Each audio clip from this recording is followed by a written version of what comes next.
মুহাম্মদ সাল্লাল্লাহু আলাইহি ওয়াসাল্লাম যখন মক্কা থেকে হিজরত করে মদিনায় গেলেন, তখন দেখলেন মদিনার আনসারেরা কৃষক, আর মদিনার সকল ব্যবসা বাণিজ্যের মালিক হচ্ছে ইহুদিরা। আর মদিনা রাষ্ট্রের প্রধানমন্ত্রী করে দেওয়া হয়েছে রাসূল সাল্লাল্লাহু আলাইহি সাল্লামকে। তাহলে টাকা ছাড়া প্রধানমন্ত্রী হয়ে দেশ চালানো যাবে না, টাকার মালিক থাকবে ইহুদি, আর আমি প্রধানমন্ত্রী, তো নাম কাওয়াস্তে প্রধানমন্ত্রী, ঢাল নাই তলোয়ার নাই নিধিরাম সর্দার, টাকার মালিকও মুসলমানদের হতে হবে, তাহলে রাষ্ট্র চলবে। আল্লাহর নবী বললেন, মহাজির যারা আমার সাথে এসেছে সব ব্যবসায়ী, সবার রক্তে ব্যবসা আছে। আল্লাহর নবী নিজেও ব্যবসায়ী, কেননা মক্কার কোরাইশরা ব্যবসায়ী। আল্লাহর নবী আনসারদের বললেন, তোমাদের সম্পত্তির অর্ধেক অর্ধেক, 3 ভাগের 1 ভাগ, 3 ভাগের 2 ভাগ, যে যেভাবে পারো মহাজিরদের দিয়ে দাও, মহাজিরেরা ব্যবসা শুরু করবে। মহাজিরদের ব্যবসার জন্য যখন অর্থ দিতে বলা হলো, আনসারীরা রাজি হয়ে গেল। ওসমান ইবনে আফফান, আব্দুর রহমান ইবনে আউফ, জুবাইর ইবনুল আওয়াম, এই 3 জন সাহাবী আল্লাহর নবীর জীবদ্দশাতেই কোটি কোটি টাকার মালিক হয়ে গেছে ব্যবসা করে। মদিনায় গিয়ে রাসূল সাল্লাল্লাহু আলাইহি সাল্লামের জীবদ্দশাতেই আল্লাহর নবী যেখানে মসজিদে নববী করেছেন, ওখানে বির রুমা নামে একটা কুয়া ছিল, যে কুয়াতে মুসলমানদেরকে ওযু করতে হতো। ওই কুয়ার মালিক ছিল ইহুদি। রাসূল সাল্লাল্লাহু আলাইহি সাল্লাম বললেন, কে এই কুয়া কিনে দিবে জান্নাতে একটি ঝর্ণার বিনিময়ে? ওসমান ইবনে আফফান বললেন, আল্লাহর নবী, আমি জান্নাতে একটা ঝর্ণার বিনিময়ে এই কুয়া আপনাকে কিনে দিচ্ছি। তিনি সেই কুয়া কিনে দিলেন। রাসূল সাল্লাল্লাহু আলাইহি ওয়াসাল্লামের আত্মমর্যাদা রক্ষা হলো। নাহলে ইহুদির কাছে গিয়ে অনুরোধ করতে হতো, ভাই তুমি এই কুয়ার মালিক, মুসলমানরা ওযু করবে, একটু ওযু করতে দাও, এটাই গোলামি। আপনি রাসূল সাল্লাল্লাহু আলাইহি সাল্লামের বদরের যুদ্ধ দেখেন, বদরের যুদ্ধ দেখলে মনে হবে এটি একটি ধর্মীয় যুদ্ধ, অবশ্যই ধর্মীয় যুদ্ধ, কিন্তু এখানে অর্থনৈতিক একটা বড় কারণ আছে। এইদিকে যদি কিবলা হয় তাহলে এইটা ধরতে হবে মক্কা, এইটা ধরতে হবে মদিনা, ওইটা ধরতে হবে সিরিয়া। এই সমুদ্রের পাশ দিয়ে ব্যবসায়িক বিজনেস রুট। আল্লাহর নবী যখন মদিনায় গেছে, মদিনায় গিয়ে ব্যবসায়িক রুট বন্ধ করে দিয়েছে। আবু সুফিয়ান আটকা পড়ে গেছে, মক্কায় ফিরে আসতে পারে না। তখন দূত মারফত আবু জাহালকে বলে পাঠিয়েছে যে মুহাম্মদ সাল্লাল্লাহু আলাইহি ওয়াসাল্লামের সাহাবীরা বিজনেস রুট বন্ধ করে দিয়েছে, তাড়াতাড়ি এসে আমাদের উদ্ধার করো। তখন আবু জাহাল মক্কা থেকে 1000 সেনাবাহিনী নিয়ে রওনা দিয়ে বদরে গিয়ে যুদ্ধ করেছে। বদর মদিনা থেকে 300 কিলোমিটার দূরে সমুদ্রের দিকে, যে সমুদ্র হচ্ছে ব্যবসায়িক রাস্তা। তাহলে ব্যবসায়িক রাস্তা পরিষ্কার করতে আবু জাহাল আবু সুফিয়ানকে যুদ্ধ করতে হয়েছে, কেননা তারা আতঙ্কিত হয়ে গেছিল। আজকে মুহাম্মদ সাল্লাল্লাহু আলাইহি ওয়াসাল্লামের মদিনায় যাওয়া 1 সপ্তাহ হয়নি, 10 দিন হয়নি, তাতে আমাদের ব্যবসায়িক রাস্তা বন্ধ। যদি মদিনা আরও শক্তিশালী হয়, আমরা মক্কার মানুষ কি করে খাবো? সিরিয়াতে তো আমাদের ব্যবসার রাস্তা বন্ধ হয়ে যাবে। তাহলে বদরের যুদ্ধ দেখতে মনে হলেও ধর্মীয় যুদ্ধ, তার পিছনে অর্থনৈতিক বড় একটা কারণ আছে। রাসূল সাল্লাল্লাহু আলাইহি ওয়াসাল্লাম খুব ভালোভাবে জানতেন টাকার প্রয়োজন আছে। অর্থনৈতিক মুক্তির মাধ্যমে গোলামি থেকে মুক্তি হয়। আর আমাদেরকে গোলাম বানিয়ে রাখার জন্যই সুদি যে প্রথা, এই সুদি প্রথা হচ্ছে আমাদেরকে গোলাম বানিয়ে রাখার একটা অন্যতম মাধ্যম, একটা অন্যতম উপায়। সম্মানিত উপস্থিতি, আমরা আলোচনা করছিলাম যে অর্থনৈতিক ইবাদত বিপদ আপদের সাথে সম্পৃক্ত রেখে আমরা অর্থনৈতিক ইবাদতের আলোচনার মধ্যে ঢুকেছি। আলোচনার এ পর্যায়ে এসে আজকে যারা এখানে প্রোগ্রামের আয়োজন করেছে তাদের সহযোগিতা করার জন্য আপনাদেরকে উদাত্ত আহ্বান জানিয়ে, যদি তাদের স্বেচ্ছাসেবকগণ আপনাদের মধ্যে যায়, তাহলে তাদের এই মক্তব কার্যক্রম, তাদের দ্বীনি সেবামূলক কার্যক্রম কেউ যেতে চাইলে আমি এখনই যাওয়ার জন্য বিশেষভাবে অনুরোধ করব।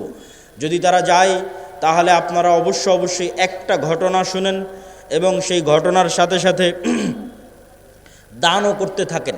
রাসূল সাল্লাল্লাহু আলাইহি ওয়াসাল্লামের কাছে একজন গরিব ফকির মিসকিন সাহাবী এসে বললেন, আল্লাহর নবী, এটা হচ্ছে আমার বাড়ি, আমার বাড়ির পাশে একটা ধনী মানুষের বাড়ি, তার খেজুরের গাছের ডালপালা আমার বাড়িতে এসে থাকে, তো আমার ছেলেপেলে তার গাছ থেকে খেজুর পেড়ে খায়, তো সে আমাকে খুব বকাবকি করে, আল্লাহর নবীর কাছে বিচার দিচ্ছে। আল্লাহর নবী বললেন, ওই ধনী ব্যক্তিকে তুমি জান্নাতে একটা খেজুর গাছের বিনিময়ে এই খেজুর গাছটাই গরিবকে দিয়ে দাও। তোমার তো অনেক খেজুর গাছ আছে, জান্নাতে একটা খেজুর গাছের বিনিময়ে খেজুর গাছটা গরিবকে দিয়ে দাও। সে ব্যক্তি রাজি হলো না। ব্যক্তি মালিকানায় নবীও হস্তক্ষেপ করতে পারে না, ব্যক্তি মালিকানায় রাষ্ট্র হস্তক্ষেপ করতে পারে না। নবীর কথা সাহাবী শুনতেছে না, জান্নাতে একটা খেজুর গাছের বিনিময়ে খেজুর গাছ দিতে বলছে, দেয়নি। তো আবু দাহদা নামে একজন সাহাবী এই ঘটনা শুনতে পেয়েছে। শুনতে পেয়ে সে এই ধনী ব্যক্তিকে বলতেছে, ভাই আমার একটা বিশাল খেজুরের বাগান আছে, কয়েকশো কয়েক হাজার খেজুর গাছ আছে, ওই পুরো খেজুরের গাছ খেজুরের বাগান তোমার, আর এই যে একটা খেজুরের গাছ আল্লাহর নবী জান্নাতে একটা খেজুর গাছের বিনিময়ে দিতে বলেছে, ওইটা আমাকে দিয়ে দাও। তখন এই ব্যক্তি বলছে, বারে এত বিশাল খেজুরের বাগান, তার বিনিময়ে একটা খেজুরের গাছ, কি সমস্যা? ও তো আর পরকালের ডিল তো আর বোঝে না, জান্নাতের ডিল তো আর বোঝে না, ও রাজি হয়ে গেছে। তখন আবু দাহদা তার বিশাল খেজুরের বাগান ওই ব্যক্তিকে দিয়ে দিল, আর ওই ব্যক্তি তখন একটা খেজুরের গাছ একে দিয়ে দিল। এখন আল্লাহর নবীকে এসে জিজ্ঞেস করে বলে, আল্লাহর নবী, এই খেজুরের গাছের মালিক এখন আমি, আপনি বলেছিলেন এই খেজুরের গাছ যদি এই গরিবকে দেওয়া হয় জান্নাতে একটা খেজুরের গাছ হবে, কথা কি ঠিক? রাসূল সাল্লাল্লাহু আলাইহি সাল্লাম বললেন, হ্যাঁ কথা ঠিক। বললেন, তাহলে জান্নাতে একটা খেজুরের গাছের বিনিময়ে এই খেজুরের গাছ এই গরিব মিসকিনকে দিয়ে দিলাম। আল্লাহু আকবার। বাড়িতে এসে স্ত্রীকে বলছে, স্ত্রী কি? তো বলে, আমার যে বিশাল খেজুরের বাগান ছিল, এই বিশাল খেজুরের বাগান বিক্রি করে দিয়েছি। কত টাকাতে বিক্রি করে দিয়েছ? জান্নাতে একটা খেজুর গাছের বিনিময়ে বিক্রি করে দিয়েছি। আল্লাহু আকবার। তখন স্ত্রী বলছে, তোমার ব্যবসা সফল কাম হোক, লাভজনক হোক। আল্লাহর সাথে ব্যবসা কখনো ক্ষতিগ্রস্ত হয় না, আল্লাহ সুবহানাহু তাআলার সাথে ব্যবসা কখনো লস হয় না। কেন লস হয় না সেটাও আমি আমার বক্তব্যের মধ্যে বুঝিয়ে বলবো। সম্মানিত উপস্থিতি, বিপদ দিয়ে বক্তব্য শুরু করেছিলাম কেন? বিপদ দিয়ে বক্তব্য শুরু করার দুটা কারণ, একটা আজকের কারণ, আর একটা আজকের এই প্রোগ্রামের যে আয়োজক, যে ছেলে জিয়াউর রহমান আজকের প্রোগ্রামের আয়োজন করে, এই ছেলেটা সব সময়ই অসুস্থ থাকে, থ্যালাসেমিয়া রোগে আক্রান্ত থাকে, কিন্তু দিনের কাজ করে। তো তাকে দেখলে আমার মাঝে মধ্যে মনে প্রশ্ন আসে যে আল্লাহ সুবহানাহু তাআলা দিনদার মানুষকে কিভাবে পরীক্ষা করেন, বিপদ দিয়ে রাখেন, বিপদগ্রস্ত করে রাখেন। তো আসলে বিপদ দেখলে অনেক সময় মানুষের মনে হতে পারে যে আসলে আমি কি অপরাধ করেছি, কি ভুল করেছি যে বিপদে পড়লাম। আর আজকের যেটা কারণ, আজকের যেটা বিপদ, আজকের যেটা সমস্যা, সেটি হচ্ছে আমি ছিলাম ঢাকায় এবং আপনাদের শ্রদ্ধেয় ওস্তাদ শেখ আব্দুর রাজ্জাক বিন ইউসুফ তিনি ইংল্যান্ডের 20 দিনের সফর শেষ করে গতকাল শাহজালাল ইন্টারন্যাশনাল এয়ারপোর্টে রাতে অবতরণ করে রাজশাহীতে সকালবেলা পৌঁছেছে। আজকে তিনি রওনা দিয়েছেন রাজশাহী থেকে আপনাদের এই প্রোগ্রামে আসার জন্য, এই প্রোগ্রামের ওয়াদা রক্ষা করার জন্য। আর আমি রওনা দিয়েছি ঢাকা থেকে। আমাদের দুই গাড়ির মধ্যেই যোগাযোগ চলমান ছিল, আছে। ইতিমধ্যেই আমরা যখন হাটিকুমরুল অতিক্রম করে আপনার এই সিরাজগঞ্জ মোড় অতিক্রম করে যখন বগুড়া শেরপুর রোডে উঠেছি, তখন আমি ঘুম গেছি গাড়িতে। তখন আমার ড্রাইভার ডাক দিয়ে বলতেছে, আব্দুল্লাহ ভাই। তো বলে কি? তো বলে উস্তাজিদের গাড়ি অ্যাক্সিডেন্ট করেছে, ইন্না লিল্লাহি ওয়া ইন্না ইলাইহি রাজিউন। তাই বললাম, কী ঘটনা, কোথায়? তো মোকামতলা। তো আমরা খুব দ্রুত, তখন 16 কিলোমিটার দূর ছিলাম মোকামতলা থেকে, খুব দ্রুত আমরা মোকামতলা পৌঁছার চেষ্টা করি এবং আজকের যারা প্রোগ্রামের আয়োজক তাদেরকেও কল দিয়ে আমরা দ্রুত ডাকি যে ভাই তোমরা একটু দ্রুত এগিয়ে আসো, একটু সহযোগিতা করো। তো ঘটনা হচ্ছে, গাড়ি ঠিকঠাকই চলতেছিল, কিন্তু একটা সিএনজি রাস্তা থেকে উঠে দ্রুত, সিএনজি চালকেরই দোষ, দ্রুত রাস্তা থেকে উঠতে গেছে এবং আমাদের গাড়ি 60, 70, 80 যে কিলোমিটার গতিতেই থাক, ওই সিএনজির সাথে ধাক্কা খেয়ে সিএনজির 2-1 ব্যক্তি, হয়তো আল্লাহ সুবহানাহু ওয়া তাআলা ভালো জানে এখন কী অবস্থা তাদের, তারা বগুড়া জিয়া মেডিকেলে অসুস্থ অবস্থায়, আহত অবস্থায় ভর্তি হয়েছে। আর আমাদের শেখ আব্দুর রাজ্জাক বিন ইউসুফ তিনিও হালকা আহত হয়েছেন, তবে সেরকম গুরুতর নয়। আল্লাহ সুবহানাহু ওয়া তাআলা তাকে হেফাজত করেছে, আলহামদুলিল্লাহ। তবে আমরা তাকে সাথে সাথেই আমার যে গাড়ি ছিল সেই গাড়িতে করে আমরা তাকে ব্যাক পাঠিয়ে দিই এবং আমি সিএনজিতে করে, আমাদের একটা গাড়ি এখন যেটা অ্যাক্সিডেন্ট অবস্থায় আছে সেটা ট্রাকে করে রাজশাহী নিয়ে যাওয়ার চেষ্টা হচ্ছে। আর আমি মোকামতলা থেকে সিএনজিতে করে আপনাদের এই প্রোগ্রামে অংশগ্রহণ করার জন্য এসেছি। আল্লাহ সুবহানাহু ওয়া তাআলা তৌফিক দিয়েছে। কিন্তু বিপদ কেন আসে, আল্লাহ সুবহানাহু ওয়া তাআলার পক্ষ থেকে কী জন্য আসে, আল্লাহ সুবহানাহু ওয়া তাআলা ভালো জানে। কিন্তু বিপদ দিয়ে আলোচনা শুরু করার পিছনের কারণ হচ্ছে আজকের একটা কারণ, এবং আজকের প্রোগ্রামের যে আয়োজক তার জন্য আল্লাহ সুবহানাহু ওয়া তাআলার কাছে দোয়া করি যে আজকের প্রোগ্রামের যে আয়োজক, এই ছেলেটা অসুস্থ থাকে সবসময়, ঢাকা মেডিকেলে গিয়ে ভর্তি হয়, তার টাকা পয়সারও সমস্যা থাকে। আল্লাহ সুবহানাহু ওয়া তাআলা তাকেও সুস্থতা দান করুক। আমাদের উস্তাদ শেখ আব্দুর রাজ্জাক বিন ইউসুফ তাকেও সুস্থতা দান করুক, আল্লাহুম্মা আমিন। জিয়াউর রহমানের সাথে দেখা হচ্ছে, আমি বললাম যে তোমার প্রোগ্রামের ভাগ্য, তাকদীরে আল্লাহ সুবহানাহু ওয়া তাআলা কী লিখে রেখেছে যে এবারও এত চেষ্টা করার পরও তোমার প্রোগ্রামের সেই ভাগ্যের উন্নয়ন লক্ষ্য করা গেল না। আল্লাহ সুবহানাহু ওয়া তাআলা হয়তো চাইনি, এর মধ্যেই হয়তো আল্লাহ সুবহানাহু ওয়া তাআলা কোনো কল্যাণ লিখে রেখেছেন, আল্লাহ সুবহানাহু ওয়া তাআলা ভালো জানে। আজকে আমার বক্তব্যের বিষয়বস্তু, অধপতন অবস্থা থেকে মুসলিম উম্মার মুক্তি কিভাবে সম্ভব। তার একটা পয়েন্ট ইতিমধ্যে আমরা আলোচনা করে ফেলেছি, অর্থনৈতিক মুক্তি। অতএব কোনো যুবক বলতে পারবে না যে আমি ঘরে বসে থাকব। মুসলমানদের ব্যবসায়ী হচ্ছে, মুসলমানদের রক্ত মাংসে তাদের বৈশিষ্ট্য হচ্ছে ব্যবসায়ী হওয়া। চাকরি করা মুসলমানদেরকে শিখিয়েছে ইউরোপিয়ানরা। মুসলমানদের বৈশিষ্ট্য ব্যবসায়ী করা, তার দলিল কোথায় থেকে নেবেন? যত সাহাবীর জীবনী আছে, সব সাহাবীর জীবনী খুলে দেখেন, কোনো সাহাবী, অধিকাংশ সাহাবী নিজ বাড়িতে, নিজ এলাকায়, নিজ গ্রামে, নিজ শহরে মারা যায়নি। কেননা সবাই ব্যবসা আর দিনের দাওয়াত, এই দুটাকে নিয়ে রওনা দিয়েছে। যতদূর পর্যন্ত ইসলামের খেলাফত গেছে, ততদূর পর্যন্ত তাদের ব্যবসার দিনের দাওয়াত চলতে থেকেছে। যেখানে ইসলামিক খেলাফত যায়নি, মালয়েশিয়া, ইন্দোনেশিয়া, ব্রুনাই পর্যন্ত সাহাবীদের দাওয়াত গেছে ব্যবসা আর দিনের দাওয়াত।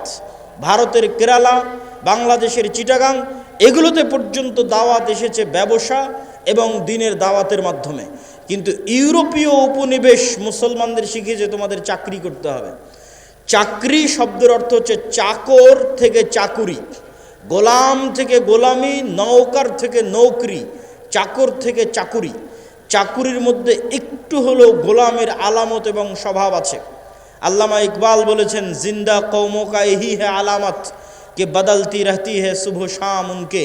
বলছে জীবিত কওমকে, কোন জাতিকে দেখলে বুঝবা যে এই গ্রামের মানুষ এখনো বেঁচে আছে, এই মুসলিম উম্মাহ এখনো বেঁচে আছে, বাংলাদেশের মানুষেরা এখনো বেঁচে আছে। যদি দেখো তাদের প্রতিদিনের সকাল সন্ধ্যা পরিবর্তন হচ্ছে, তাদের প্রতিদিনের সকাল সন্ধ্যা যদি পরিবর্তন হচ্ছে দেখো, তাহলে বুঝবা বেঁচে আছে। আর যদি দেখো প্রত্যেক দিন একই রকম, সকালে উঠে অফিস, অফিস থেকে বের হয়ে বাসা, সকালে উঠে অফিস, অফিস থেকে বের হয়ে বাসা, সকালে উঠে কারখানা, কারখানা থেকে বের হয়ে বাসা, যদি সেম রুটিন থাকে তাহলে বুঝবে এই জাতি মারা গেছে। কেন? মরু যাযাবর বিদয়ীন যারা মুসলমান হয়েছিল তাদের কোনো দিন সকাল সন্ধ্যা একরকম থাকতো না। ওরা আজকে এখানে 5 দিন, এখান থেকে উঠে পরের দিন রংপুর, রংপুর থেকে উঠে পরের দিন রাজশাহী, রাজশাহী থেকে উঠে পরের দিন ঢাকা। প্রতিদিন এদের সকাল সন্ধ্যা পরিবর্তন হয়। আর যারা ব্যবসায়ী, এদের কোনো দিন সকাল সন্ধ্যা এক থাকে না। আজ এই উদ্যোগ, কাল এই সমস্যা, কাল এই প্রবলেম, আজকে এই সমস্যা, আজকে এই উদ্যোগ। প্রতিদিন তাদেরকে নতুন নতুন চ্যালেঞ্জ, নতুন নতুন প্রবলেম মোকাবেলা করে ব্যবসা করতে হয়। তাহলে বুঝতে হবে এরা জীবিত আছে।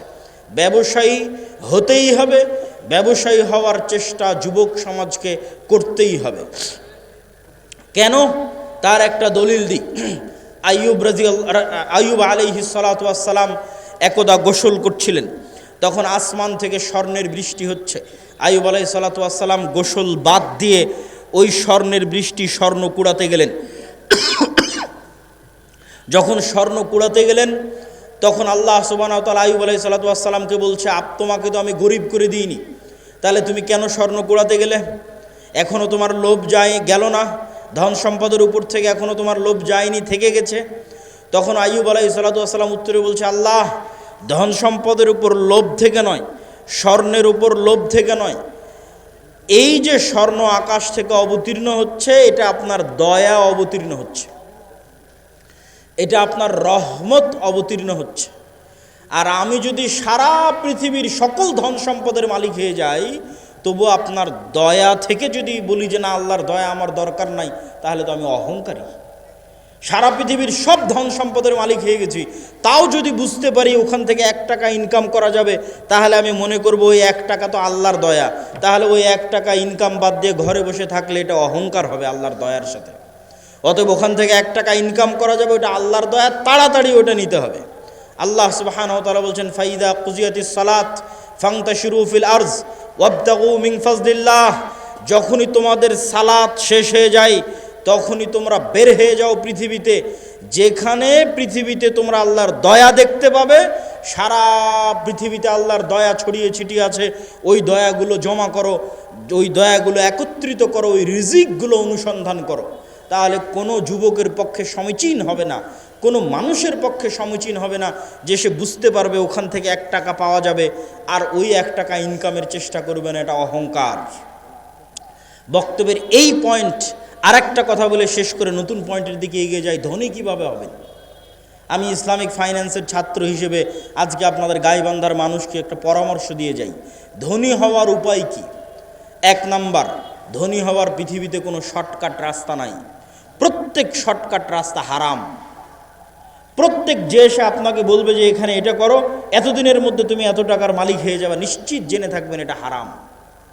পৃথিবীতে ধনী হওয়ার কোনো শর্টকাট রাস্তা নাই। প্রত্যেক শর্টকাট রাস্তা জুয়া।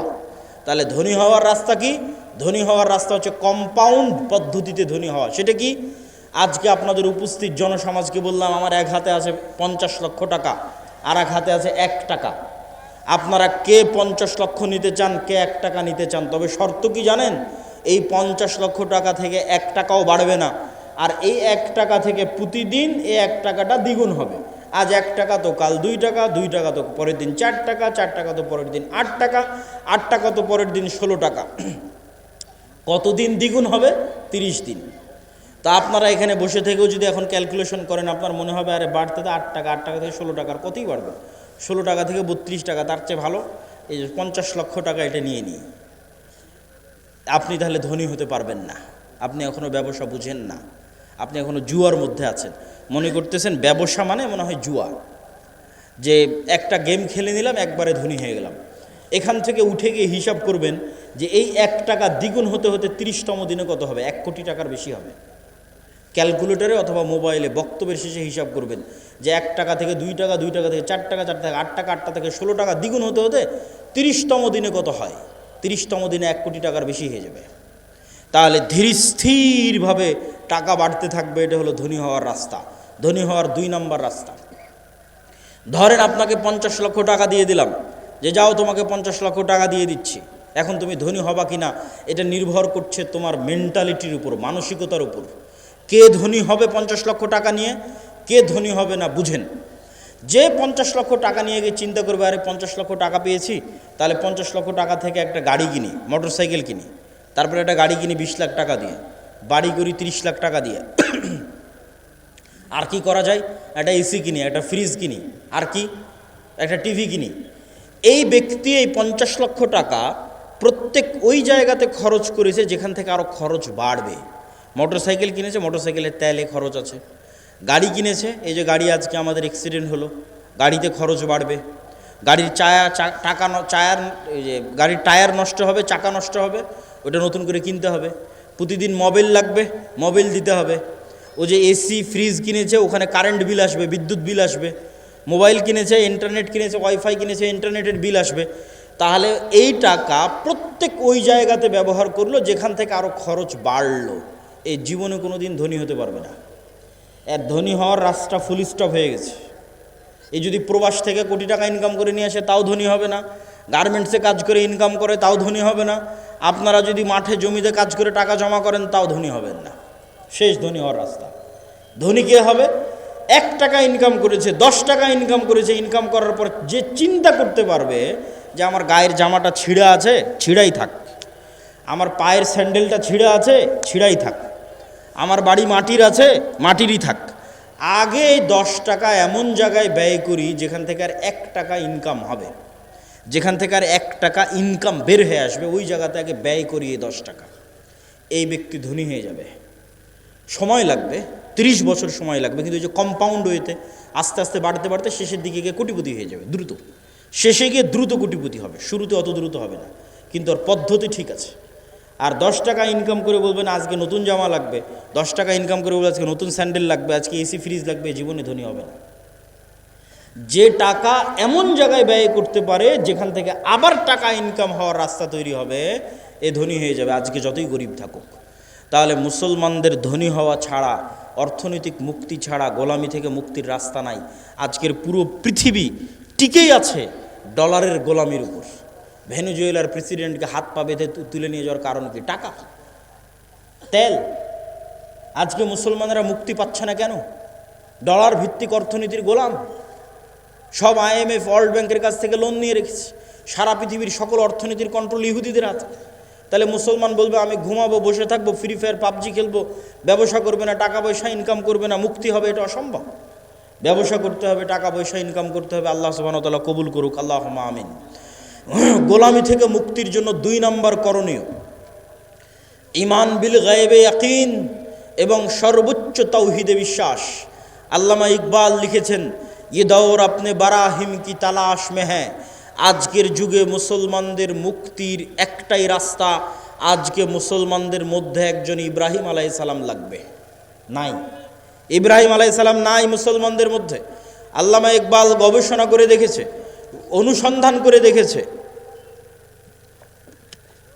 মুসলমানদের মধ্যে সালাত আদায়কারী আছে, রোজাদার আছে, দানবীর আছে, ইব্রাহিম আলাইহিস সালামের মতো সর্বোচ্চ তাওহীদে বিশ্বাসী নাই। আপনারা আহলে হাদিস মানুষ মনে করছেন আমরা তো কবরে যাই না, আমরা তাবিজ কবজ ব্যবহার করি না, আমরা শিরক করি না, তাহলে আমাদেরও কিসের তাওহীদে কমতি আছে? সেটা কোথায়? ইব্রাহিম আলাইহিস সালাতু ওয়াস সালামের তাওহীদ মানে তার হৃদয় শুধু এই কবর আর শিরক থেকে মুক্ত নয়, তার হৃদয় টাকার প্রভাব থেকে মুক্ত, নেশার প্রভাব থেকে মুক্ত, নারীর প্রভাব থেকে মুক্ত, ক্ষমতার প্রভাব থেকে মুক্ত। কোনো একটার প্রলোভন দেখিয়ে তাকে আল্লাহর আনুগত্য থেকে দূরে করা যাবে না। তুমি আহলে হাদিস হলে কি হবে, সালাফি হলে কি হবে, কবরে পূজা না দিলে কি হবে? তুমি তো বিড়িখোর, সিগারেটখোর, বিড়ি সিগারেটের নেশায় আছো, তাহলে তোমার ইলাহকে ওই বিড়ি সিগারেট। ইলাহাহু হাওয়া, যার নফসকে সে নিজের ইলাহ বানিয়ে নিয়েছে। তুমি টাকার জন্য হালাল হারাম বাস বিচার না করেই টাকার জন্য পাগল, তাহলে তোমার ইলাহকে টাকা। তুমি ক্ষমতার জন্য বাস বিচার না করে মানুষ হত্যা করতে পারো, মিছিল মিটিং করতে পারো, মিথ্যা কথা বলতে পারো, তাহলে তোমার ইলাহকে ক্ষমতা। তাহলে যার অন্তরে হয় ক্ষমতার প্রভাব আছে, না হয় নারীর প্রভাব আছে, না হয় টাকার প্রভাব আছে, না হয় জুয়ার প্রভাব আছে, না হয় অন্য কোনো নেশার প্রভাব আছে, এ তাওহীদপন্থী নয়, এই ইব্রাহিম আলাইহিস সালাতু ওয়াস সালামের উত্তরসূরি নয়। যতই শিরকে আকবার না করুক, বড় শিরক না করুক, ইব্রাহিম আলাইহিস সালাম কে? যার হৃদয় শুধু ওটাই চায় যেটা আল্লাহ বলেছে, তার হৃদয় ওটাই ভালোবাসে যেটা আল্লাহ ভালোবাসে, তার হৃদয় ওটাই ঘৃণা করে যেটা আল্লাহ ঘৃণা করে। এটা এত সহজ নয়। আল্লাহ যেটা ঘৃণা করতে বলেছে ওটাকে আপনি শতভাগ ঘৃণা করবেন, আর আল্লাহ যেটা ভালোবাসতে বলেছে ওটাকে আপনি জান প্রাণ দিয়ে ভালোবাসবেন। এই মহব্বত, এই ভালোবাসা আল্লাহ সুবহানাহু ওয়া তাআলার সাথে, এই সম্পর্ক আল্লাহ সুবহানাহু ওয়া তাআলার সাথে, আল্লাহকে আপনি ওই লেভেলের ইলাহ মানেন, এই মুসলমান হওয়া এত সহজ নয়। ওই ইব্রাহিম আলাইহিস সালাতু ওয়াস সালাম হওয়া অত সহজ নয়, কিন্তু ইব্রাহিম আলাইহিস সালাম লাগবে। মুক্তি ইব্রাহিম আলাইহিস সালাতু ওয়াস সালামের মতো মানুষ হওয়া ছাড়া সম্ভব নয়। 2 নম্বর ঈমান বিল গায়বে ইয়াকিন। গায়েব মানে যা চোখে দেখা যায় না। আজকে এখানে আব্দুল্লাহ বিন আব্দুর রাজ্জাক উপস্থিত হয়েছে, এটা আপনারা চোখে দেখতে পাচ্ছেন, কিন্তু এখানে যে ফেরেশতারা উপস্থিত হয়েছে এটা কি দেখতে পাচ্ছেন? দেখতে পাচ্ছেন না। কিন্তু ফেরেশতারা যে উপস্থিত হয়েছে ওটাকে যেই দিন এইভাবে বিশ্বাস করতে পারবেন, যেভাবে এখন আমাকে দেখে যেটা আপনার অন্তরে যেই মাত্রার বিশ্বাস, যেখানে আব্দুল্লাহ বিন আব্দুর রাজ্জাক উপস্থিত আছে, এই মাত্রার বিশ্বাস যেই দিন হবে যেন এখানে আমার পাশে ফেরেশতারা বসে আছে, এটার নাম ঈমান বিল গায়বে ইয়াকিন। এটা হচ্ছে দেখতে পাওয়া, ভিজুয়ালাইজ করা। কবরকে আপনি দেখতে পাচ্ছেন, জান্নাতকে আপনি দেখতে পাচ্ছেন, জাহান্নামকে আপনি দেখতে পাচ্ছেন। আপনি কল্পনা করেন, আসহাবুল উখদুদের ঘটনা বলছিল তাওহীদ ভাই, ওমা নাকামু মিনহুম ইল্লা ইউমিনু বিল্লাহিল আজিজিল হামিদ, বলছে যে আগুনের মধ্যে ঢুকে যাচ্ছে। ঘটনা তো ভাই বলেছে, আমি শুধু লজিক বলি। ওদের বাড়ি আছে, ঘর আছে, বাড়ি ঘর রেখে সাক্ষাৎ আগুনের মধ্যে কিভাবে ঢুকে? একটা রাস্তা ছাড়া ওই আগুনের মধ্যে ঢুকার কোনো রাস্তা নাই। আপনি পারবো না। পারবো একটা শর্ত পূরণ করলে। সেটা কি? আসহাবুল উখদুদের ঈমান বিল গায়বে ইয়াকিন এত বেশি ছিল যে ওরা ওই আগুনের মধ্যে জান্নাত দেখতে পাচ্ছিল। ওরা আগুনে ঢুকেনি রে পাগলা, ওরা জান্নাতে ঢুকেছে। আল্লাহু আকবার। আপনি মনে করছেন আগুনে ঢুকেছে, কিন্তু ওরা তো আগুন দেখতেই পায়নি। ওরা ওই আগুনে জান্নাত দেখতে পেয়েছে। আমরা কিসে ঢুকছি? জান্নাতে ঢুকতেছি। জান্নাতকে এরকম ভিজুয়ালাইজ যতক্ষণ না করতে পারে ঢোকা সম্ভব নয়। আর ওরা যখন পেছন মুড়িয়ে নিজের বাড়ি ঘর দেখেছে তখন দেখতে পাচ্ছে। আপনি দেখছেন বাড়িতে এসি আছে, ফ্রিজ আছে, ঘর বাড়ি আছে, ছেলে মেয়ে আছে, কিন্তু ওরা যখন বাড়ির দিকে তাকিয়ে দেখেছে তখন দেখছে আর এখানে তো জাহান্নামের আগুন জ্বলছে। সত্যি দেখতে পাচ্ছে, কাল্পনিক নয়, সত্যি দেখতে পাচ্ছে। আর আমাদের বাড়ি ঘরে তো জাহান্নামের আগুন জ্বলছে। ওরে বাবারে, এখানে ফেরত যাওয়া যাবে না। আর এই আগুনের মধ্যে কি দেখতে পাচ্ছে? জান্নাত। আর এখানে তো ঢুকতে হবে। এর নাম হচ্ছে ঈমান বিল গায়বি ইয়াকিন। এই লেভেলের ঈমান যতক্ষণ পর্যন্ত অন্তত বাংলাদেশের 20% মুসলমানের না হয়েছে, ততক্ষণ আপনি বলবেন যে বাংলাদেশে ইসলাম প্রতিষ্ঠা হয়ে যাবে, ইসলামী খেলাফা কায়েম হয়ে যাবে, সম্ভব নয়। আজকে যদি আপনি আমাকে বাংলাদেশের প্রধানমন্ত্রী করে দেন, আজকে ইরানের কি অবস্থা দেখেন। আমি বাংলাদেশের ক্ষমতায় গিয়ে যদি বলি বাংলাদেশ শতভাগ ইসলামী আইন বাস্তবায়ন করে দিলাম, কালকে ভারত এবং আমেরিকা মিলে অর্থনৈতিক বয়কট দিবে বাংলাদেশকে, যেমন ইরানকে দিয়ে রেখেছে। তাহলে ইরানের মানুষ মিছিল করতেছে কেন?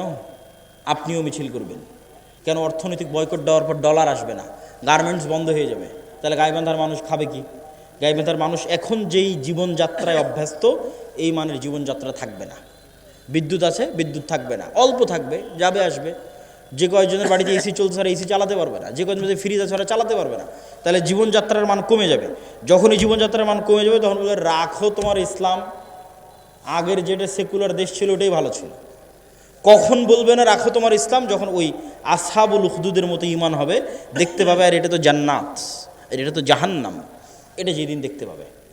এই লেভেলের ঈমান ছাড়া বাংলাদেশের সবচেয়ে পরহেজগার মানুষকে যদি রাষ্ট্র ক্ষমতায় বসিয়ে দেন, ও রাষ্ট্রে ইসলাম প্রতিষ্ঠা করতে পারবে না।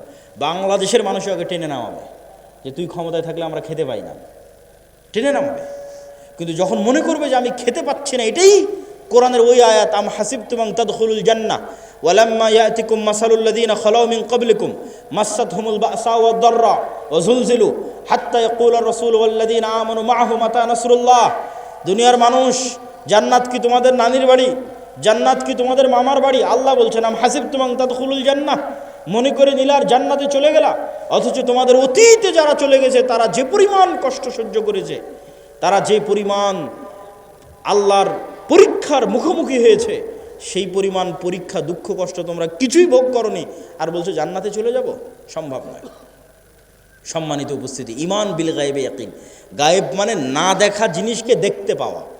চোখ বন্ধ করলে আপনি দেখতে পাচ্ছেন যে কবরে কি হয়, জান্নাতে কি হয়, এটা দেখাও সহজ। দু একটা সহজ বুদ্ধি বলে দিই, কেমনে দেখতে পাবেন। আল্লাহ প্রত্যেক স্তরে পরের স্তরের আলামত দিয়ে রেখেছে। আমরা এখন দুনিয়ার স্তরে আছি, এর পরের স্তর কবরের স্তর। তো প্রত্যেক দিন দুনিয়াতে আমরা কবর দেখতে পাই, আল্লাহ দেখার ব্যবস্থা করে দিয়েছে। সেটা হচ্ছে ঘুম। আপনি যখন ঘুমাতে যান তখন দোয়া পড়েন, আল্লাহুম্মা বিইসমিকা আমুতু ওয়া আহইয়া। আল্লাহ তোমার নামে ঘুমাতে যাচ্ছি, জি না, যদি হতো আল্লাহ তোমার নামে ঘুমাতে যাচ্ছি তাহলে আরবি হতো আল্লাহুম্মা বিইসমিকা আনামু ওয়া আইকাজ। তাওহীদ ভাই আছে, বুঝতে পারতেছে, আরও যারা আরবি বুঝবে তারা বুঝতে পারবে। তাহলে তখন দোয়ার অর্থ কি হবে? যে আল্লাহ তোমার নামে ঘুমাতে যাচ্ছি, তোমার নামে ঘুম থেকে উঠবো। কিন্তু আল্লাহ দোয়া বানিয়েছে আল্লাহুম্মা বিইসমিকা আমুতু, আল্লাহ তোমার নামে মরতে যাচ্ছি, ওয়া আহইয়া, তোমার নামে মরা থেকে জীবিত হব। এবার সকালবেলা কি দোয়া শিখিয়েছে? আলহামদুলিল্লাহ ইল্লাযী আহইয়ানা বা'দামা আমাতানা। কি আশ্চর্য!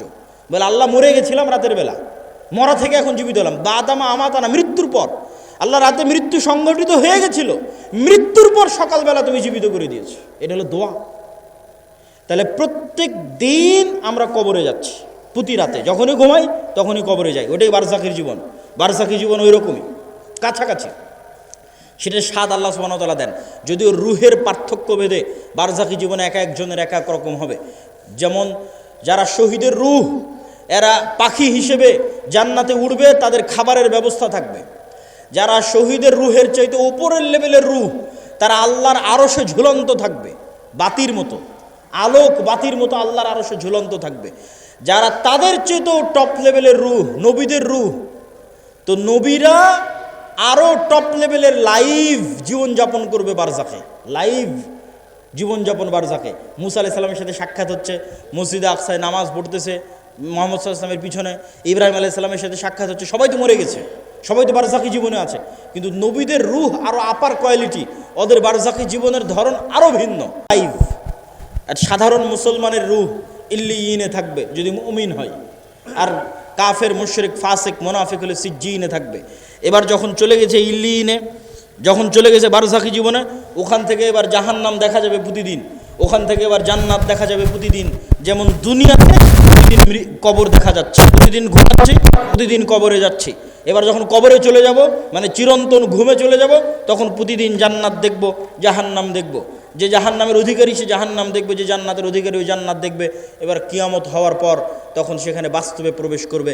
সম্মানিত উপস্থিতি, এগুলো বারজাখী জীবন। ঠিক কিয়ামতকে ভিজুয়ালাইজ করতে পারতে হবে, জান্নাতকে ভিজুয়ালাইজ দেখতে চোখ বন্ধ করলে যেন জান্নাত দেখা যায়। আপনার কাছে চিরন্তন চিরস্থায়ী আনন্দ কোনটা? আজকে আপনার বাপ মা ভাই বোন সবার সাথে বিচ্ছেদ হয়ে গেল, আপনার বাবা মারা গেছে, দাদা মারা গেছে, তাদের সাথে আর জীবনে কোনো দিন দেখা হবে না, এটা অনেক কষ্টের। আর যদি মনে করেন না আবারও এই গাইবান্ধা, এই শাখাহাতি, এই বালুয়ার গ্রামে যদি আমার বাবা মা ভাই বোন সবাইকে নিয়ে একসাথে থাকতে পারতাম, বিশাল বাড়ি হতো, আর যদি কোনো দিন মৃত্যু না হতো, সবাই যদি একসাথে মিলেমিশে আনন্দে কাটাতে পারতাম, তাহলে এই স্বপ্ন জান্নাতে পূরণ হবে। তাহলে জান্নাতে আসল জীবন, দুনিয়ার জীবন জীবন নয়। আমরা এই যে ঢাকা থেকে রওনা দিয়ে আপনার এই শাখাহাতিতে যতক্ষণ অপেক্ষা করতেছি, রুহের জগৎ থেকে সফর শুরু হয়ে জান্নাতে যাওয়া পর্যন্ত দুনিয়ার সময় অতটুকু। আমি এই যে আধা ঘন্টা আগে এসেছি, আর আধা ঘন্টা পর এখান থেকে বের হয়ে যাবো, 1 ঘন্টা সময় যতটুকু, রুহের জগৎ থেকে সফর শুরু হয়ে জান্নাতে যাওয়ার পর্যন্ত এই দুনিয়ার 60 বছরের জীবন ততটুকু, বাস্তবেও ততটুকু। কিয়ামতের মাঠে মানুষ উঠে বলবে, আরে দুনিয়াতে তো আমরা একদিন ছিলাম। বাস্তবেও আপনি এখন কল্পনা করে দেখেন যে আপনার গত 30 বছর চোখের পলকে পার হয়ে গেছে। মনে হবে আরে কয়দিন ছিলাম আমি দুনিয়াতে। ঠিক যখন মরার সময় কাছে চলে আসবে 60 বছর, তখনও মনে হবে আরে 2-1 দিনের মধ্যে সময় তো পার হয়ে গেল। এই একই অনুভূতি কিয়ামতের মাঠে যখন উঠবেন, তখন দুনিয়াতে তো ছিলামই না, 1 দিন কি 2 দিন ছিলাম দুনিয়াতে। এটাই আল্লাহ বলে যে দুনিয়ার জীবন 1 ঘন্টার সমান, আধা ঘন্টার সমান। শুধু ধৈর্য ধরলেই হয়, একটু ধৈর্য ধারণ করলেই হয়। আল্লাহ সুবহানাহু তাআলার কাছে পৌঁছার জন্য প্রস্তুত থাকার চেষ্টা করতে হবে। এটা ঈমান বিল গায়বে ইয়াকিন। এটা ছাড়া মুসলমানদের মুক্তি হবে না। আর 2টা কাজ করতে হবে মুসলমানদেরকে। টাকা ইনকাম করার কথা বলেছি, আরও 2টা কাজ আছে। 1, নেতা হওয়ার জন্য 2টা শর্ত পূরণ করতে হবে। সত্যবাদিতা, ন্যায়পরায়ণতার শর্ত, শিক্ষা এবং জ্ঞানের শর্ত। বুঝেন, আল্লাহ সুবহানাহু তাআলা এই পৃথিবীকে যেই ফাংশনের উপর ডেভেলপ করেছে, এই ফাংশন সবার জন্য সমান। এই যে মোবাইল, এই মোবাইলের যেখানে চাপ দিলে লাইট জ্বলবে, এখানে যদি আমি চাপ দিই তাও লাইট জ্বলবে। এখানে ডোম চামার ম্যাথর মুচি হিন্দু বৌদ্ধ খ্রিস্টান সে চাপ দেয় তাও লাইট জ্বলবে, কেননা ওটা ওইভাবেই ফাংশন করা আছে। তো আল্লাহ এই পৃথিবীকে কিছু সিস্টেমের উপর ডেভেলপ করেছে। এখানে কিছু বাটন আছে, যেই সমস্ত বাটনে চাপ দিলে পরের রেজাল্ট বের হয়ে আসে। তো আল্লাহ তার নিজের তৈরি করা নিয়ম ভাঙ্গে না, খুব কম ভাঙ্গে। আল্লাহ আগুনকে তৈরি করেছে পোড়ানোর জন্য। ওই যে আসহাবুল উখদুদ, ওরা কত তাকওয়াবান পরহেজগার, ওরা আগুনের মধ্যে ঢুকে গেছে, আগুন পুড়িয়ে দিয়েছে। আগুন বলেনি যে এরা আল্লাহওয়ালা মানুষ, এদের পুড়াবো না। আল্লাহ তরবারিকে তৈরি করেছে কাটার জন্য। আল্লাহর নবী চাচা হামজা পর্যন্ত কেটে গেছে তরবারিতে। তরবারি বলেনি আরে এটা তো হামজার শরীর কাটবো না। না, নিয়ম নিয়ম। আল্লাহ খুব কম সময় নিয়ম ভাঙে। শুধুমাত্র ইব্রাহিম আলাইহিস সালামের সময় নিয়ম ভেঙেছে। আগুনকে বলছে, আগুন কুলনা ইয়া নারু কুনি বারদাম ওয়া সালামান আলা ইব্রাহিম, তোমার কাজ পোড়ানো, তবে আজকে নয়। কিন্তু সাধারণত আল্লাহ নিয়ম ভাঙে না। তাহলে আল্লাহ পৃথিবীকে তৈরি করেছে একটা নিয়মের উপর। সেই নিয়মটা হচ্ছে যে জ্ঞান এবং শিক্ষার বাটনে চাপ দিবে, ও অটোমেটিক শক্তিশালী এবং নেতা হয়ে যাবে। এইটার উপর পৃথিবী দাঁড়িয়ে আছে। পৃথিবীর ফাংশনের মধ্যে একটা ফাংশন, যে জ্ঞান এবং শিক্ষা অর্জন করবে ও অটোমেটিক শক্তিশালী হবে, নেতা হবে। এখন ইহুদি খ্রিস্টান, ইউরোপ, আমেরিকা, ইসরায়েল, তাদের ছেলেমেয়েরা জ্ঞান এবং শিক্ষা অর্জন করবে, আর গাইবান্ধা, মহিমাগঞ্জ, গোবিন্দগঞ্জের যুবকেরা যদি free fire, PUBG, Facebook, IPL, BPL, জুয়া, অনলাইন বেটিং, নেশা, বিড়ি, সিগারেট, গাঁজা এগুলো নিয়ে ব্যস্ত থাকে, তাহলে আল্লাহ বলবেন না যে এই ইহুদি খ্রিস্টানেরা তোরা যতই জ্ঞান অর্জন কর, তোদেরকে নেতা বানাবো না। আমার গাইবান্ধা গোবিন্দগঞ্জে একটা মদখোর জুয়াখোর বান্দা আছে, ওকে নেতা বানাবো। কথা কি আমার বোঝা যায়? আল্লাহ সুবহানাহু ওয়া তাআলা তার নিয়ম ভাঙবেন না। অতএব তুমি যদি মনে করো আমাকে নেতা হতে হবে, তাহলে ওই বাটনে চাপ দিতেই হবে যেই বাটন নেতা হওয়ার জন্য আল্লাহ পৃথিবীতে দিয়ে রেখেছে, সেটা হচ্ছে জ্ঞান এবং শিক্ষা। জ্ঞান অর্জন করতে হবে, পড়তে হবে। আদম আলাইহিস সালাম সবচেয়ে জ্ঞানী, আল্লাহ সুবহানাহু ওয়া তাআলা সবচেয়ে জ্ঞানী।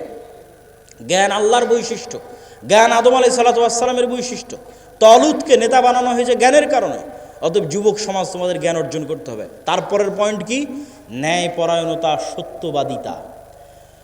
বানু ইসরায়েলের ইতিহাস বহু বক্তব্যে আমি আলোচনা করেছি।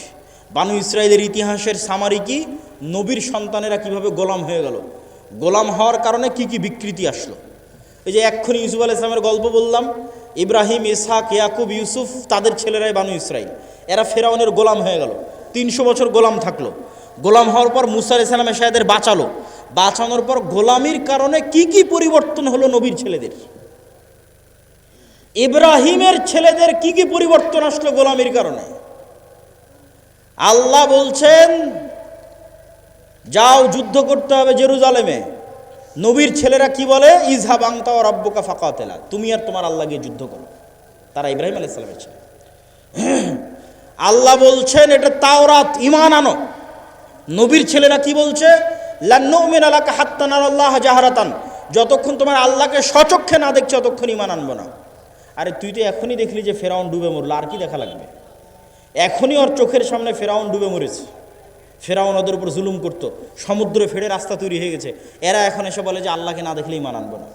তাহলে কেমনে নবীর ছেলেদের স্বভাব এরকম হয়ে গেল? আল্লাহ বললেন আসমান থেকে খাবার আসবে, মান্না এবং সালোয়া। মান্না সালোয়া কি? মাশরুম। যেই মাশরুমের 1 কেজির দাম 4 থেকে 5 লক্ষ টাকা আজকের বাজারে।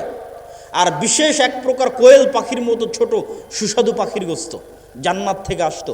তারা বলল লান নাসবিরা আলা তুআমিন ওয়াহিদ, এই এক খাবার প্রত্যেক দিন ভালো লাগে না মুসা, তোমার আল্লাহকে বলো এই মরুভূমির বালুর মধ্যে পেঁয়াজ রসুন বের করে দিতে, ডাল চাউল বের করে দিতে মরুভূমির বালুর মধ্যে। আল্লাহ বললেন মরুভূমির বালুতে হবে না, জেরুজালেম ফিলিস্তিন আছে, যুদ্ধ করে বিজয় করো। এদের যখন যুদ্ধ করে বিজয় করলো না, এদের উপর গজব আসলো 40 বছর। কেমনে গণতন্ত্র, কেমনে গোলাম তৈরি করে? গণতন্ত্র এমন এক সিস্টেম, এখানে এক দলের নেতা আর এক দলের নেতার বিরুদ্ধে বলবে তো বলবেই, একই আসনের মনোনয়ন প্রার্থী একই দলের, আর বাকি মনোনয়ন প্রার্থীগুলোর বিরুদ্ধে যদি 2 নম্বরই না করে, মিথ্যা না বলে, টাকা পয়সার লেনদেন না করে, লিয়াজু লবি মেনটেন না করে, তাহলে মনোনয়নই নিয়ে আসতে পারবে না। বাস্তব মাঠের পরীক্ষা। আর ইশতেহারে দল নিজেও জানে বাস্তবায়ন করতে পারবে না, মিথ্যা ওয়াদা দেবে। মিথ্যা না বলা শিখলে ভোট পাবে না। আর যারা ভোটার সেও মিথ্যা ওয়াদা দিবে। যত এমপি প্রার্থী আসবে, হ্যাঁ ভাই আপনাকে ভোট দিব, 500-1000 টাকা, 500-1000 টাকা, হ্যাঁ আপনাকে ভোট দিব। ভোটারও মিথ্যুক, এমপিও মিথ্যুক, মনোনয়ন প্রার্থীও মিথ্যুক, এবং সবাই লিয়াজু লবি 2 নম্বরে রাস্তা ধোকাবাজি, এগুলো একদম ভোটের দিন পর্যন্ত যদি না করে ও জিতে আসতে পারবে না। তাহলে এই গণতান্ত্রিক পদ্ধতিতে 300 এমপি নির্বাচিত হয়ে গেল। এখন বানু ইসমাইল আর বানু ইসরায়েলের এই যে আগের ফরম্যাট আপনাকে দিয়ে দিলাম, এই ফরম্যাট অনুযায়ী আপনি বলেন যে এই 300 এমপি নেতা না গোলাম? বলতে হবে নেতা না গোলাম? গোলাম। এইটা যদি একবার বুঝে গেছেন, তাহলে বুঝে গেছেন মুসলমানদের সম্পর্ক, মুসলমানদের কাজ কি। এবার তো নেতাদের অনেক দোষ ত্রুটি বললাম, এবার একটু আমাদের দোষ ত্রুটি খুঁজি। আমরা কেমনে বুঝবো যে আমি ন্যায়পরায়ণ আছি কিনা, আমি নেতা হতে পারবো কিনা, আমি সত্যবাদী কিনা? দেখেন, দেশ ঠিক করতে ওসি, ডিসি, এসপি, মন্ত্রী, সচিবালয়ে যারা থাকে এরাই আসে। ক্ষমতা ডক্টর ইউনূস 2 বছরের জন্য, আগের সরকার 16 বছরের জন্য, নতুন যারা আসবে 5 বছরের জন্য। কিন্তু এই আর্মি, পুলিশ, কোর্ট, জজ, সচিবালয়ে যারা আছে এদের কারো চাকরি যায়নি, এরাই থাকবে। তো এরা যদি বলে যে আমরা আজ থেকে দুর্নীতি করবো না, আজ থেকে সত্যবাদী, আজ থেকে ন্যায়পরায়ণ, তো দেশে তো 80% ইসলাম কায়েম হয়ে যাবে। ইসলাম কায়েম হওয়া ইসলাম কায়েম হওয়া মানে করেন সবাই 5 ওয়াক্ত সালাত আদায়কারী হবে, ঠিক আছে, সমস্যা নেই। যদি মনে করেন সবাই পর্দা করবে, ঠিক আছে, সমস্যা নেই। কিন্তু কল্পনা করেন যে আজকে গাইবান্ধার শতভাগ মানুষ আজ থেকে 5 ওয়াক্ত সালাত আদায় করতেছে, আর গাইবান্ধার আজকে সব নারী পর্দা করতেছে, কিন্তু এদের অধিকাংশই এখনো 2 নম্বরই করতেছে, মিথ্যা বলতেছে, অন্যের সম্পদ দখল করে নিচ্ছে, দুর্নীতি করতেছে। তাহলে এখানে ইসলাম কায়েম হয়েছে? ইসলাম কায়েম হয়নি।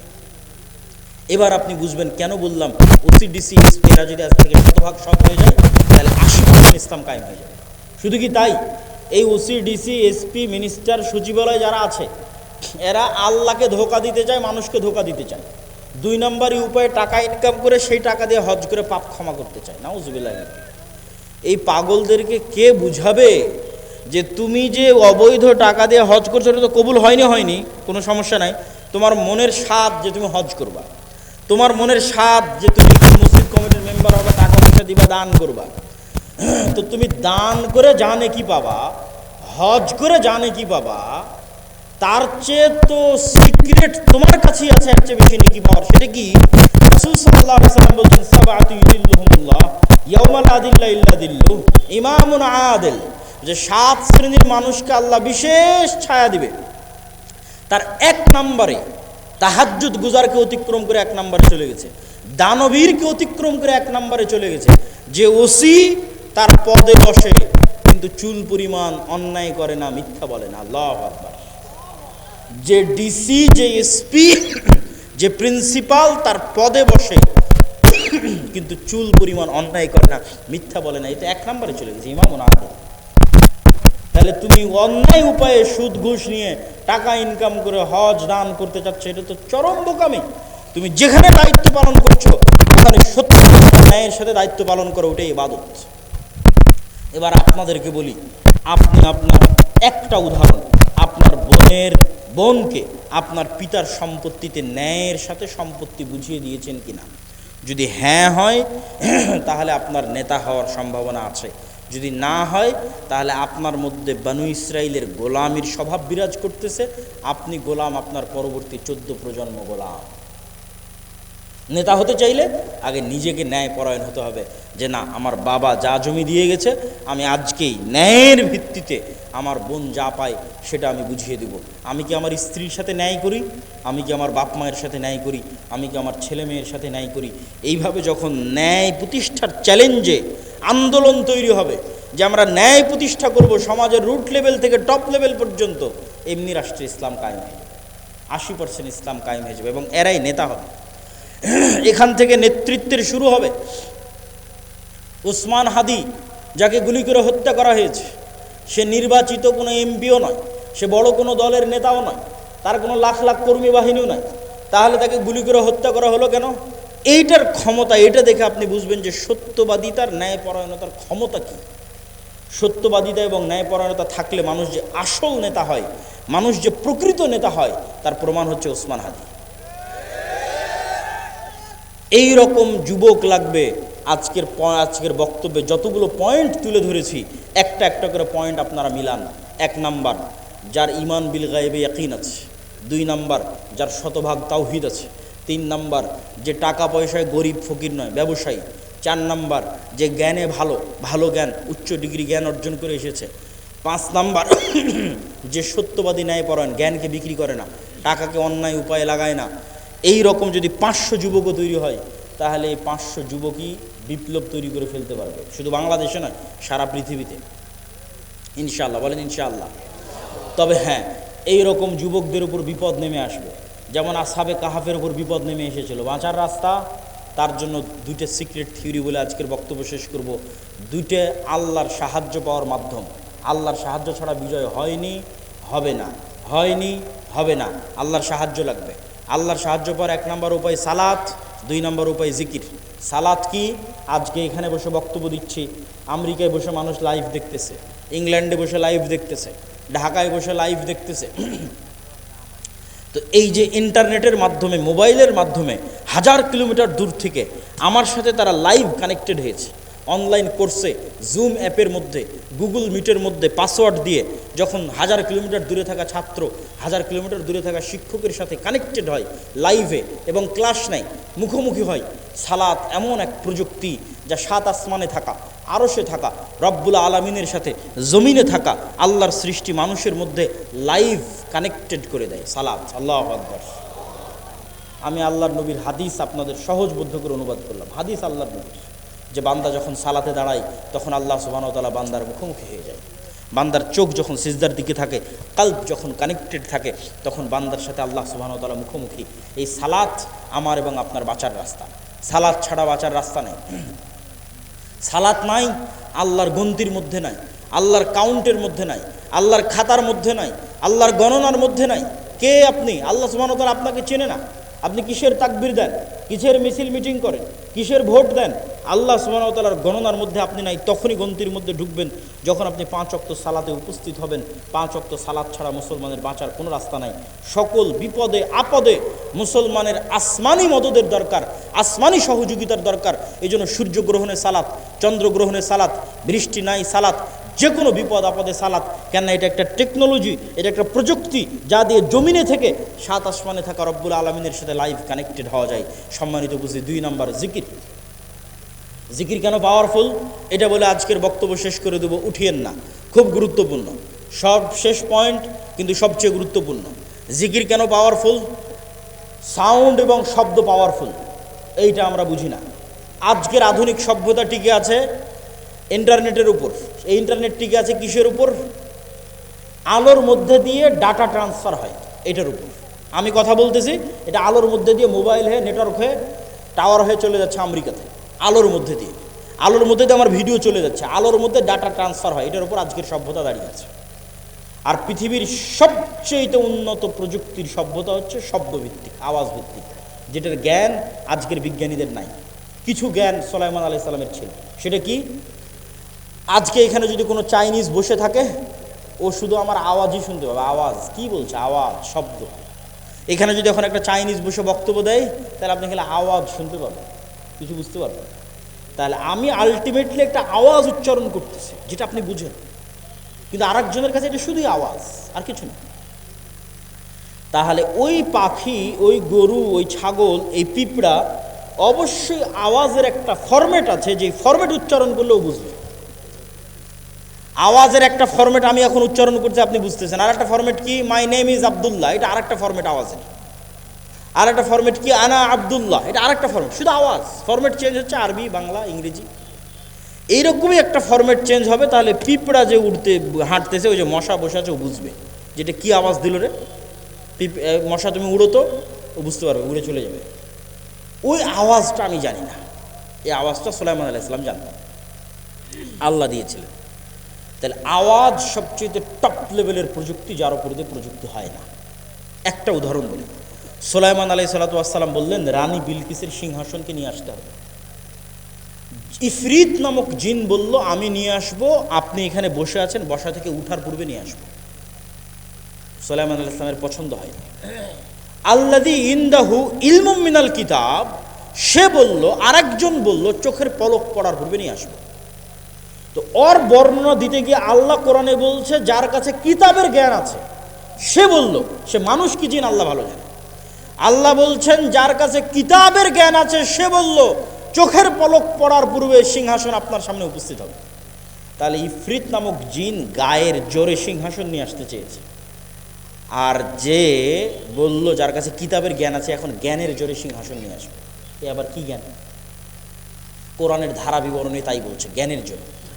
অনেক মুফাসসির লিখেছেন যে তার কাছে লাউহে মাহফুজের বিশেষ জিকির, সাউন্ড, আল্লাহর বিশেষ জিকিরের জ্ঞান তার ছিল, যে জিকির উচ্চারণের মাধ্যমে চোখের পলকে রানী বিলকিসের সিংহাসন সুলাইমান আলাইহিস সালামের দরবারে উপস্থিত হয়ে গেছে। জিকির যে পাওয়ারফুল, শব্দ যে পাওয়ারফুল, তার আরো 3টে উদাহরণ দেন। আল্লাহ আসমান জমিন সবকিছু ধ্বংস করে কিয়ামত কায়েম করবে ইসরাফিলের বাঁশির আওয়াজে, শব্দ দিয়ে। শব্দ সব চূর্ণ বিচূর্ণ হয়ে যাবে। সব মানুষ মরে গেছে, ফেরেশতা মরে গেছে, সব শেষ। এবার নতুন করে সবাইকে জীবিত করা হবে। তখনও ইসরাফিলকে তৈরি করে ইসরাফিলের বাঁশির আওয়াজ দিয়ে সবকে কবর থেকে উঠানো হবে। আওয়াজ, সাউন্ড। 3 নম্বর দলিল, যেটাতে বক্তব্য শেষ করে দেব। আল্লাহ সুবহানাহু ওয়া তাআলা বলছেন, ইউসাব্বিহু লিল্লাহি মা ফিস সামাওয়াতি ওয়া মা ফিল আরজ, আসমান এবং জমিন এবং তার মধ্যে যা কিছু আছে। এই পোস্টার এটাও আওয়াজ করে তাসবিহ পাঠ করতেছে, এই টিস্যু এটাও আওয়াজ করে তাসবিহ পাঠ করতেছে, গায়ের জামা, উপরের প্যান্ডেল, নিচের মাটি, লাইট, ক্যামেরা যা আছে সব আওয়াজ করে তাসবিহ পাঠ করতেছে। সে আওয়াজ আমি শুনতেছি না। যেমন পিঁপড়ার চলার আওয়াজ আমি শুনতে পাই না, কিন্তু পিঁপড়ার চলার আওয়াজ 10 কিলোমিটার দূরে থাকা হাতিও শুনতে পাবে, আমি শুনতে পাই না। তাহলে এই সবগুলো থেকে তাসবিহ বের হচ্ছে। শুধু কি এটাই না, রাসূল সাল্লাল্লাহু আলাইহি সাল্লাম বলছেন, এরা শুধু তাসবিহ বলতেছে না, এরা তাসবিহ বুঝে। কিভাবে? মুয়াজ্জিন যখন আজান দেয়, তখন মুয়াজ্জিনের আজান যতদূর পর্যন্ত যায়, ততদূর পর্যন্ত জীব জন্তু, জড়বস্তু, জড় পদার্থ, কীট পতঙ্গ, পঙ্গপাল যা আছে সব মুয়াজ্জিনের আজান বুঝে ওই আজানের পক্ষে কিয়ামতের মাঠে সাক্ষী দিবে। আল্লাহু আকবার। তাহলে পুরো পৃথিবীটাই টিকে আছে তাসবিহের উপর, পুরো পৃথিবীটাই টিকে আছে জিকিরের উপর। আপনি চোখ বন্ধ করলে যখন এটা দেখতে পাবেন, যখন এটা বুঝতে পারবেন, তখন বুঝবেন জিকির কত পাওয়ারফুল। তাহলে বলেন সালাতের চেয়েও পাওয়ারফুল? জি না, কথা ওটা না, সালাতও জিকির। আল্লাহ কোরআনে বলছেন আকিমিস সালাত আলি জিক্রি, সালাত পড়ো জিকিরের জন্য। আসলে 24 ঘন্টা আল্লাহর জিকির করা উচিত, কিন্তু 24 ঘন্টা তো তোমরা পারো না, শয়তান তোমাদের পিছে লেগে থাকে। তো অন্তত 5 বার তো আল্লাহকে স্মরণ করো 24 ঘন্টার মধ্যে, এটা ফরজ। এটা যদি না করো তাহলে তোমার সাথে আল্লাহর কোনো সম্পর্কই নেই, মা সালাম। যে কাল দিনে রাতে 24 ঘন্টায় 5 বার আল্লাহকে স্মরণ করতে পারে না, ওর সাথে আল্লাহর কোনো সম্পর্ক নেই। আল্লাহকে স্মরণ করার জন্য সালাত নির্ধারিত ফরম্যাটে দেওয়া আছে, আরও বেশি মজবুত, আরও বেশি পাওয়ারফুল করার জন্য। পুরো সালাতের প্রত্যেক ফরম্যাটে জিকির আছে। যখন আমরা কোরআন পড়ি তখন জিকির। কোরআন কি জিকির? যদি বুঝেন যে আল্লাহর আওয়াজ, আল্লাহর সাউন্ড, যদি বুঝেন আওয়াজ এবং সাউন্ড পাওয়ারফুল, তাহলে একটু কল্পনা করেন কোরআন এটা কার আওয়াজ, এটা কার সাউন্ড? আল্লাহর। জিবরাইল আলাইহিস সালাতু ওয়াস সালাম আল্লাহ সুবহানাহু ওয়া তাআলার নিকট থেকে, লাউহে মাহফুজ থেকে, জিবরাইল আলাইহিস সালাতু ওয়াস সালামের নিকট থেকে মুহাম্মদ সাল্লাল্লাহু আলাইহি ওয়াসাল্লাম। এই জন্য তাজবিদের গুরুত্ব আছে। আপনার কোরআন পড়াটা যেন এমন হয় যেমন ভাই মুহাম্মদ সাল্লাল্লাহু আলাইহি ওয়াসাল্লাম পড়তেন। তাহলে মুহাম্মদ সাল্লাল্লাহু আলাইহি ওয়াসাল্লামের পড়াটা জিবরাইলের মতো, জিবরাইলের পড়াটা আল্লাহ সুবহানাহু ওয়া তাআলার মতো, এটা আল্লাহর আওয়াজ। আল্লাহু আকবার, আল্লাহু আকবার। মুসা আলাইহিস সালাতু ওয়াস সালামের লাঠির চেয়ে পাওয়ারফুল জিনিস মুসলমানদের কাছে আছে, সেটা হচ্ছে আল্লাহর আওয়াজ, আল্লাহর শব্দ। এই জন্য এটা সর্বশ্রেষ্ঠ জিকির। আফজালুজ জিকরি তিলাওয়াতুল কোরআন। সম্মানিত উপস্থিতি, তাহলে কি দিয়ে আপনি বাঁচবেন? নেতা হতে চান, ইসলামী বিপ্লব করতে চান, দুইটা জিনিস লাগবে, সকাল সন্ধ্যার জিকির, 5 ওয়াক্ত সালাত, পারলে রাতেরও সালাত। আল্লাহ সুবহানাহু ওয়া তাআলা আমাদেরকে আজকের বক্তব্যের উপর আমল করার তৌফিক দান করুক, আল্লাহুম্মা আমিন। আজকের বক্তব্য পুরোটাই লিখিত আকারে আল্লাহর পথে যাত্রা বইয়ের মধ্যে আছে, যেটা আজকে আমাদের সাথে একটা গাড়িও আসতে পারিনি, গাড়ি অ্যাক্সিডেন্ট করার কারণে। এই জন্য আজকে বই পুস্তক আছে কিনা আমি জানি না, তবে না থাকলে আপনারা সংগ্রহ করার চেষ্টা করবেন। এই আল্লাহর পথে যাত্রা বইটা প্রত্যেক মসজিদ, মাদ্রাসা, স্কুল, কলেজ, লাইব্রেরিতে দৈনিক অন্তত 1 পৃষ্ঠা করে হলেও পড়া উচিত। মহিমাগঞ্জ কামেল মাদ্রাসাতেও অন্তত 1-1.5 পৃষ্ঠা করে পড়া উচিত, বাস্তবায়ন করা উচিত। পাঠচক্র সকল মসজিদ মাদ্রাসা, আল্লাহর পথে যাত্রা। আর মাসিক আল ইতিসাম। এই বলে আমি আমার আজকের বক্তব্য শেষ করছি। প্রশ্ন উত্তর, আপনারা ধীর স্থিরভাবে থাকেন, তাড়াহুড়া করার কিছু নাই। শাইখ সালাম নেবেন। আমার প্রশ্ন হলো, সালাতে যদি কোনো ব্যক্তি সূরা কিরাত মুখ এবং ঠোঁট নাড়িয়ে না পড়ে, সম্পূর্ণরূপে যদি ঠোঁট বন্ধ থাকে, তাহলে এটা পড়া হলো না, এটাকে পড়ার মধ্যে ধরা হয় না। ঠোঁট নড়তে হবে, জিহ্বা নড়তে হবে, আওয়াজ হোক